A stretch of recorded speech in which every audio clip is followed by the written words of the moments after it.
For almost 15 years, the murder of a young real estate agent has haunted a community. It was one of those cases that, honestly, seemed like it was going to go cold forever. But today, we're diving into the sudden, absolutely shocking breakthrough that has just turned the entire Ashley Okland case completely on its head. So what happens when a murder case just goes cold for nearly 15 years? I mean, it's a question that's got to haunt families, right? And the investigators, too.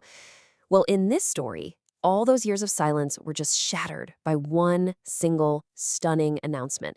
So let's get into what actually happened. To really understand just how huge this breakthrough is, we have to go back. We need to rewind all the way to the day this all started. A crime that left a town with way more questions than answers. Okay, so the basic facts of the case are just chillingly straightforward. Back in 2011, you have Ashley Okland. She's a 27-year-old real estate agent, and she's killed on the job, right in a model townhome. And after that first flurry of activity, the investigation, it just went cold. For more than a decade, there was nothing. No arrests, no new leads, just a whole community with these lingering questions, totally desperate for some kind of closure. And then, after all those years of just deafening silence, bam, a sudden breakthrough.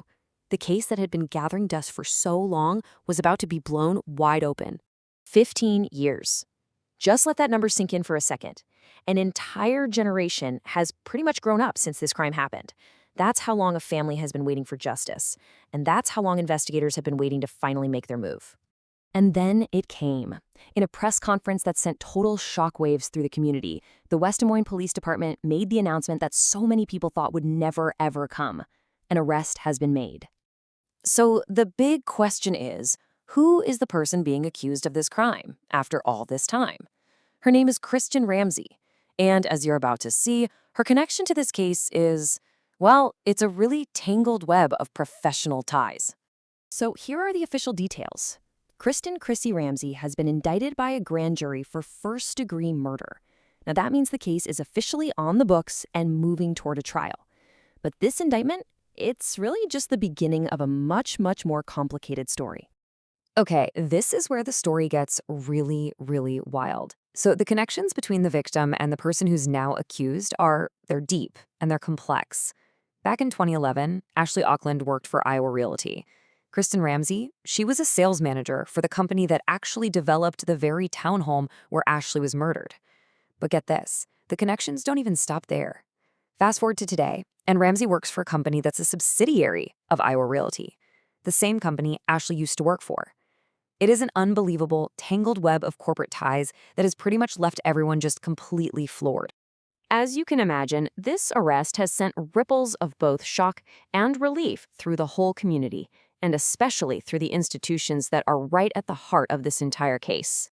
You can really feel the immense weight of this case in these words from Assistant Chief Jody Hayes. This was not just some other cold case file sitting on a shelf. It was a puzzle that literally haunted investigators for over a decade, a story that kept them up at night just searching for that one missing piece. This breakthrough wasn't just a stroke of luck. It was the result of a really dedicated strategy. As Iowa's Attorney General Brenna Bird pointed out, this arrest is the whole reason the state's cold case unit even exists, to make sure that cases just like Ashley's are never forgotten and that the hunt for justice truly never stops. The official statements here kind of paint a picture of these two conflicting priorities. On one side, you've got Iowa Realty, who's expressing relief that an arrest has finally been made, but also tremendous shock that the accused is an employee of their own subsidiary. Then, on the other side, you have the police, who are staying totally tight-lipped to protect the integrity of their investigation. It's a classic example of that delicate dance between public emotion and procedural caution. So, with an arrest finally made, the question on absolutely everyone's mind is, what happens now? So, the road to justice, it has a pretty clear path now. The indictment is done, next up is prosecution, and then a trial. But a huge question mark is still hanging over this entire case. Kristen Ramsey is the only person who's been charged, and the police have revealed absolutely nothing about a possible motive. The why of this terrible crime remains a complete and total mystery. And that really is the question that just looms over this entire case. After 15 long years, we finally have an answer to who. But as this whole thing heads to trial, the biggest question is still out there. Will a courtroom ever be able to answer the one thing a grieving community and a family have been asking all these years? Why?